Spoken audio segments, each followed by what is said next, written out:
Minecraft 1.19, the Wild Update, adds a vast amount of new content into the game. From new, glorious biomes to peculiar looking creatures, this update has it all. Today, we'll be taking a look at everything that's new in this update, so be sure to stay tuned. A new biome has been added into the game called the Mangrove Swamp Biome. Now, this is a new biome variant of the Swamp Biome. It contains mangrove trees, which is a new variation of trees, and these are the only trees that can generate there, unlike the regular swamp that can also generate oak trees. The biome surface is composed of mud, which we'll be taking a look at near the end of the video. Speaking of the mangrove swamp biome, frogs have been added into the game. They look really amazing, dude. Now, these frogs grow from little tadpoles. They can come in 3 variants as well: temperate, cold, and warm. All of this depends from what temperature they're born in. The temperate variant is orange, the warm variant is white, and the cold variant is green, but I only managed to get the white one, sadly, so you know. Frog variant depends on the temperature of the biome, where it turns from tadpole to a frog. Each variant is planned to have a unique use for players, but this remains unknown. One of these uses is froglite production, so you get different froglites depending on the variation of the frog. They can also jump on lily pads and big drip leaves. They have the ability to swim in water. They also eat small slimes, which in return drops slime balls, and they can eat small magma cubes, which drops froglites. Now, you can also use slime balls to breed frogs as well. Now, as you see here, you can have a different stuff made out of the mangrove trees. As any trees in the game, you can make planks, stairs, fences, fence gates, signs, pressure plates, trapdoors, etc. So you can make really nice new houses with this variation of wood. Now, as you see here, this is an example of a frog eating a slime. And here's another example of the frog eating a magma cube, and it drops the translucent block. Now, another new mob that has been added into the game is the allay. Now, this was voted to be in the update during Minecraft Live 2021. You guys may remember this. It picks up drop items in loaded chunks, and it can carry up to a stack at a time. It cannot duplicate items or take items out of chests. It drops its collected items when in range of a note block that was played within 30 seconds. And here's an example of me giving it a dirt block. Now, these guys can also spawn within prisons in woodland mansions and cages in pillager outposts. Pretty cool, guys, you know? A nice new feature added into the game is the boat with chests. I think this was highly anticipated because you had minecart with chests and stuff like that as well, and hoppers. It is of course similar to a minecart with a chest, but with a boat instead of a minecart. Only one player can actually ride in it because the chest takes half of the space in the boat. And it comes in all wood plank variants as well, and the newly added mangrove wood plank variant as well. And if you want to open the chest, you just need to crouch and open the chest. If you don't crouch, you're just gonna go into the boat and swim. Now, there is a new enchant added into the game called the Swift Sneak Enchantment. Now, this enchantment can only be found exclusively in chests in ancient cities. It cannot be obtained by fishing, enchanting, trading, or other loot chests. It is similar to soul speed as well because it has the 3 levels of enchanting.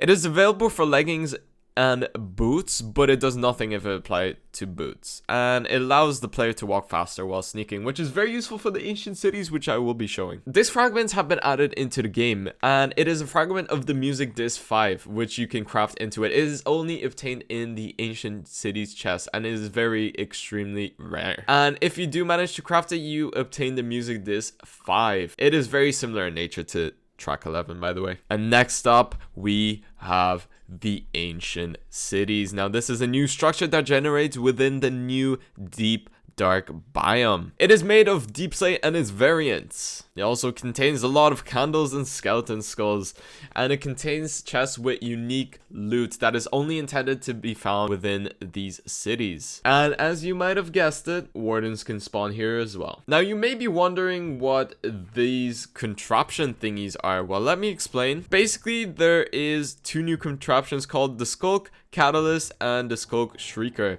The Catalyst basically they're kind of like redstone devices, let's just say, and basically what the catalyst does, it spreads skulk blocks to wherever a nearby mob dies, and the amount it spreads depends solely on the amount of experience the mob is meant to drop. It also blooms when it's activated, and it emits light. Now, on the other hand, the Skulk Shrieker is also another contraption-like block. It has the ability to shriek, emitting a ring-like sonic particles. It is activated by a Skulk sensor, and it gives the player the darkness effect, which is a brand new effect as well. And it basically summons the Warden boy, and yeah. The Warden boy is another creature we will be going on to now. The Warden emerges from the ground when it is summoned by these Skulk Shriekers. This is the very first fully blind mob in the game, and it uses echolocation to sense out the player, and it also does have a quote-unquote sense of smell.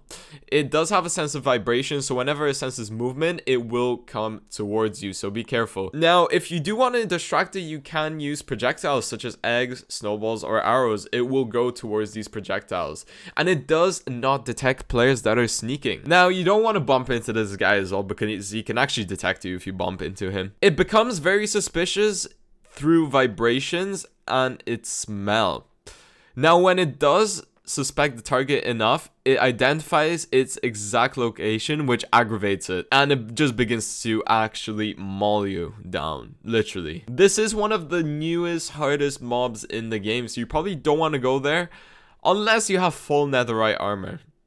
But even so, it can prove to be a challenge. It is at least as fast as a walking player, and it has knockback resistance, so be very careful when fighting against it. It also does have a projectile attack as well. Now, the Warden's chest, as you guys see, throbs and pulses when it is suspicious of a mob, and it will begin to attack you. Also, a fun fact, this creature is 3.5 blocks tall, making it one of the most tallest mobs in the game. Now, going back to the deep dark biomes, they do contain the ancient cities, and no other mobs other than the Warden can actually spawn in here, which makes it that tiny bit easier to kind of venture through and explore it. Within the chest of this ancient city, you can find eco shards, and they can be used to craft a recovery compass. Now, you may be wondering, what the hell is a recovery compass? Well, a recovery compass basically points to the last place where the player died, and it does randomly spin when the player is not in the same dimension that they last died in.